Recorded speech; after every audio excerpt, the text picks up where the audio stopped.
যুক্তরাষ্ট্রের নৌবাহিনীর admiral Frank ব্র্যাডলির নির্দেশে ভেনেজুয়েলার একটি সন্দেহভাজন মাদকবাহী নৌকায় হামলাকে আইনসঙ্গত ঘোষণা করেছে হোয়াইট হাউস। প্রতিরক্ষামন্ত্রী পিট হেগসেতের অনুমোদনেই এই অভিযান পরিচালিত হয়। তবে দ্বিতীয় দফা হামলায় জীবিতদের হত্যা করা আন্তর্জাতিক আইন লঙ্ঘন করেছে কিনা তা নিয়ে আইন বিশেষজ্ঞ ও কয়েকজন আইন প্রণেতা তীব্র প্রশ্ন তুলেছেন।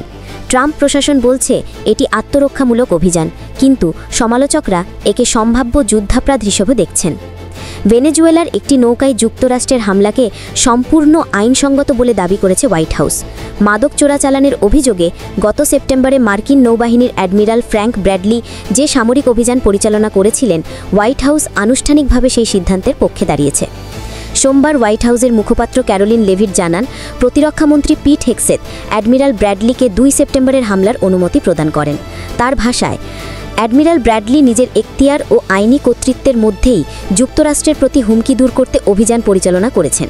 লেভিট আরও বলেন, আন্তর্জাতিক জলসীমায় আত্মরক্ষার স্বার্থে এই আঘাত হানা হয় এবং তা আন্তর্জাতিক যুদ্ধবিধির সঙ্গে সামঞ্জস্যপূর্ণ।